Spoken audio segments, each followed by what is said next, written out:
Hello दोस्तों, कैसे हो? है ना। आज के वीडियो में हम अभाज्य गुणनखंड विधि सीखेंगे। क्या सीखेंगे? अभाज्य गुणनखंड विधि। तो अभाज्य गुणनखंड विधि सीखने से पहले हम देख लेते हैं कि अभाज्य गुणनखंड आखिरकार होते क्या है ना। हमने पहले वाले जो वीडियो है उनमें संख्या पद्धति पढ़ी थी, वहाँ पर हमने भाज्य संख्या पढ़ी थी, तुमको याद होगा। अभाज्य संख्या भी पढ़ी थी, है ना।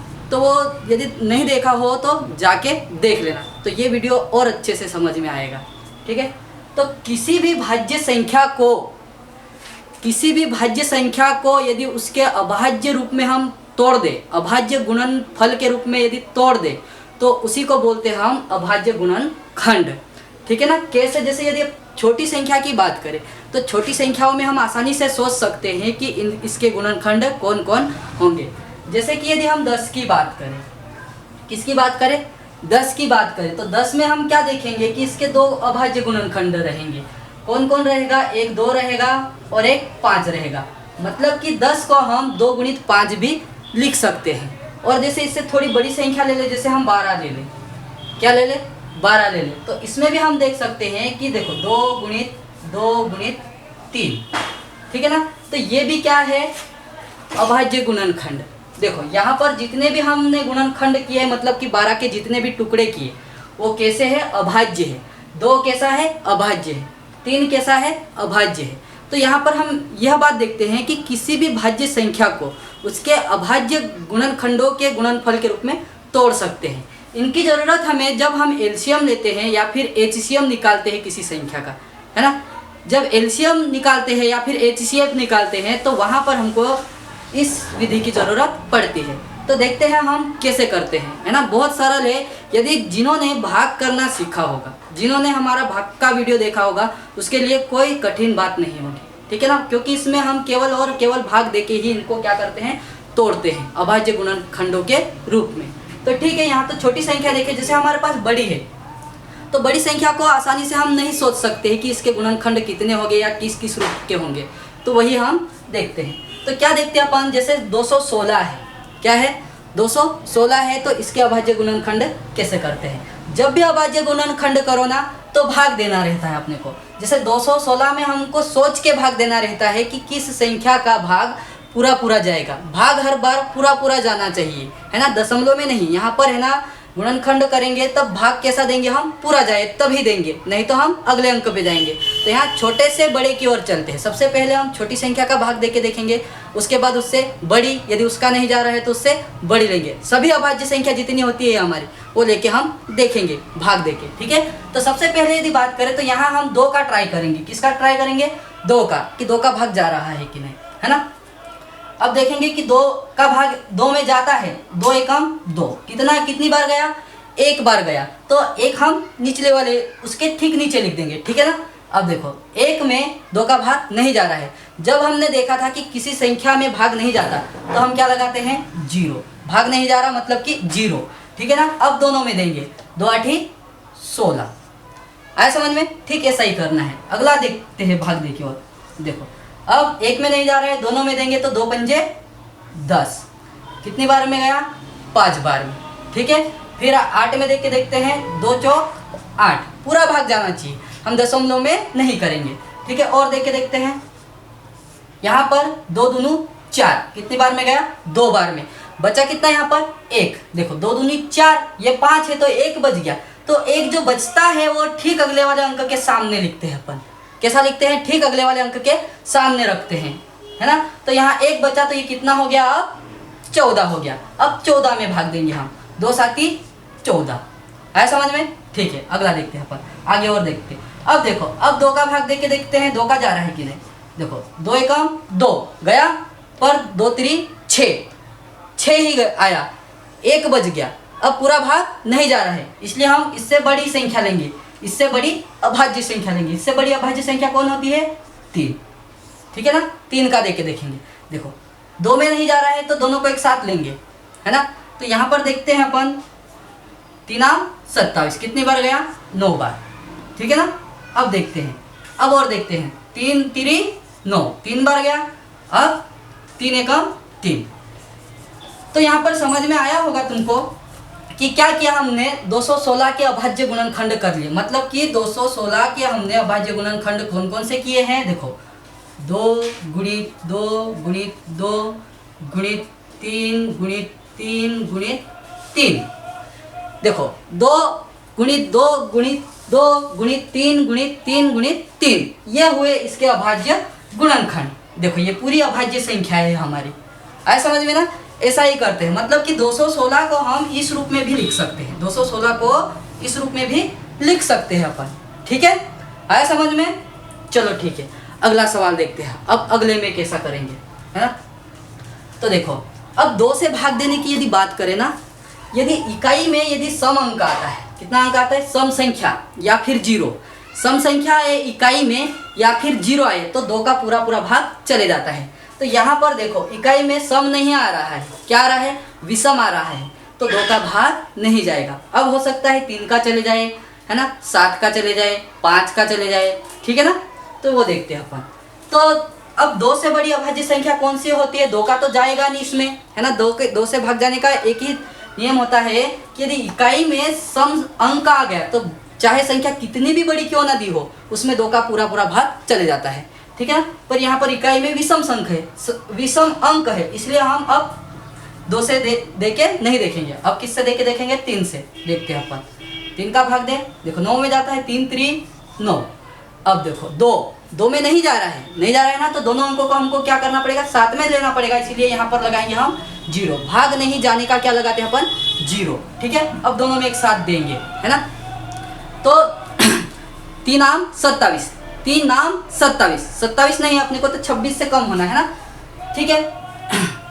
3 8 24, कितनी बार गया, 8 बार गया, ठीक है। जितनी बार जाता है उसको लिख देते हैं। 3 8 24, देखो 26 में से 24 बार भाग चले गया अपना, 24 तक आ गया है, बचा कितना, 2, तो क्या हो जाएगा, ये 2 बच गया यहाँ पर, वो ये हो जाएगा 21, 2 7 21, 3 7 21, है समझ में ना। चलो अब और 3 का देख के देखते हैं अपन, 3 का जा रहा है कि नहीं, है ना। इसमें तो जाया गया, इसमें भी चले जाएगा, चलो देख लेते हैं। 3 एकम 3 और 0 वैसा की वैसा, है ना, 0 में भाग नहीं गया, 0 वैसा की वैसा, ठीक है। फिर 8 में देंगे अपन, तो 8 में जब देंगे तो 3 दूनी 6, कितनी बार गया, 2 बार, बचा कितना यहाँ पर 2, तो यह हो गया कितना 27। अब वही बात आ गई, है ना, 3 27, ठीक है। अब और देख के देखते हैं कि 3 का जा रहा है कि नहीं जा रहा है ना। देखो 3 का देख के देखते हैं अपन, तो यहाँ हो गया 3 3 9, बचा कितना 1, ठीक है ना, बचा कितना 1। अब देखो ये हो गया 12, इसमें भी चले जाएगा, 3 3 9, बचा 1, तो ये हो गया 12, 3 चौक 12। अब 9 में देंगे तो 3 3 9, ठीक है ना, आया समझ में। अब और देख के देखते हैं 3 का, 3 एकम 3, एक बार गया, 3 एकम 3, एक बार गया, है ना। पर यहाँ पर 1 बच गया, कितना बच गया, 1 बच गया, 13 आ गया, देखो 13 आ गया ना। अब 13 में 3 का भाग नहीं जाता है, 13 में 3 का भाग नहीं जाएगा, पूरा नहीं जाएगा, इसलिए यहाँ पर 3 का भाग हम नहीं दे सकते, ठीक है। इसके लिए फिर इससे थोड़ा बड़ा अंक लेंगे, क्या लेंगे, 7 लेके देखते हैं, ठीक है ना। 7 का भाग जा रहा है कि नहीं जा रहा है।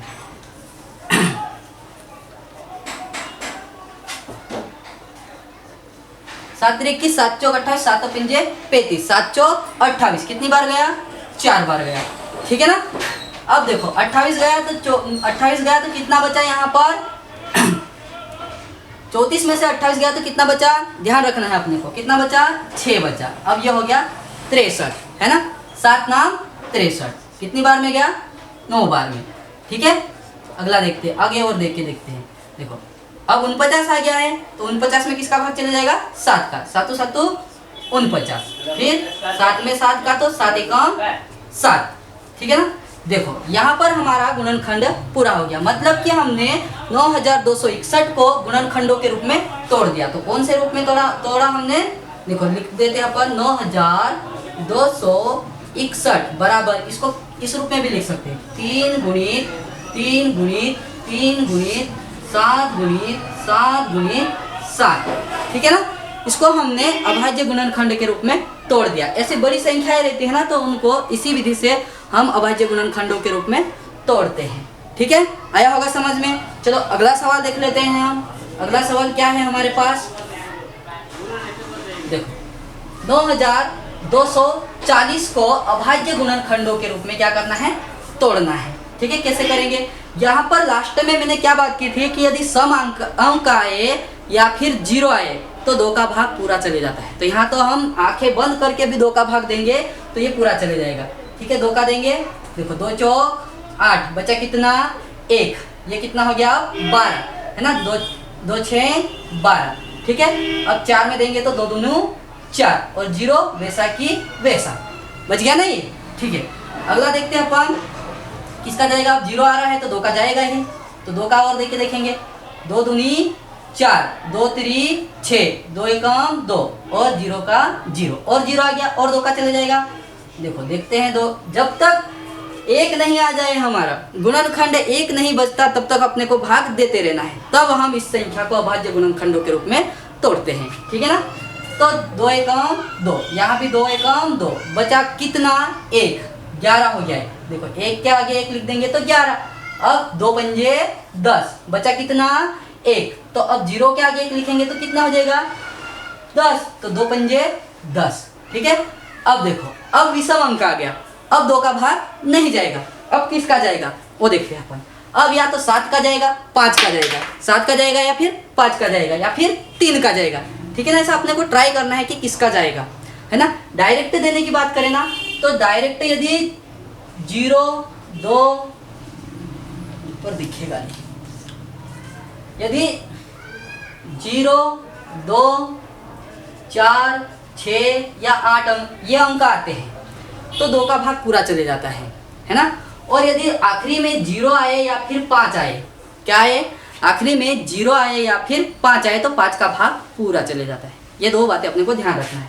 ठीक है ना, तो हम तो भाई 2 से बड़ा देख के देखेंगे ना, 2 से बड़ा कौन होता है 3, 3 का देख के देखेंगे कि 3 का जा रहा है कि नहीं, है ना। अब देखो यहाँ पर 3 3 9, बचा कितना 2, ये हो गया 25, है ना, 3 8 24, है ना, बचा कितना 1, मतलब कि चले जाएगा। चलो देखते हैं अपन, देखें देखो 3 3 9 कितनी बार में गया 3 बार में, बचा कितना 2, तो ये हो गया कितना 25, कितना हो गया 25, 3 8 24, अब 24 बार चले गया तो कितना बचा 1 बचा।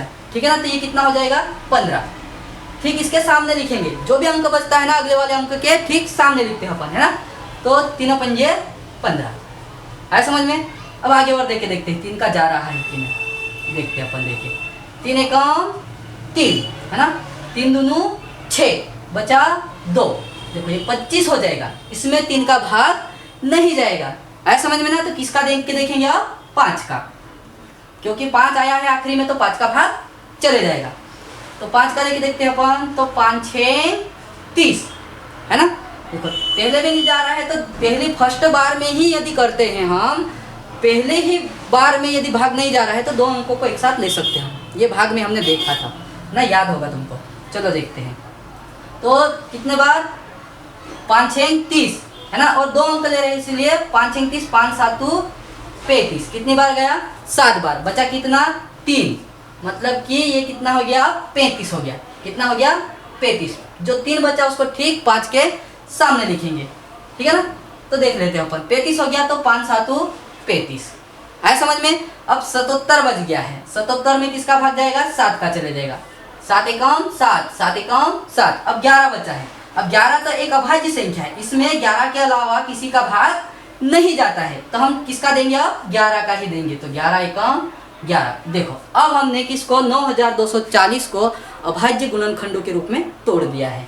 ठीक है ना, मतलब कि 9000 जो हमारा है 9240, इसको हम लिख सकते हैं 2 गुणित 2 गुणित 2 गुणित 3 गुणित 5 गुणित 7 गुणित 11, आया होगा समझ में। ठीक है, ऐसे देते हैं अपन भाग, और इसी को बोलते हैं अपन अभाज्य गुणनखंड। किसी भी संख्या को, किसी भी भाज्य संख्या को उसके अभाज्य गुणनखंडों के गुणनफल के रूप में हम लिख सकते हैं, मतलब कि अभाज्य गुणनखंडों के गुणा के रूप में हम लिख सकते हैं। ठीक है ना, ये हमको आगे ज़रूरत पड़ेगी, इसीलिए अपन ये सीख ले तो आसान हो जाएगा।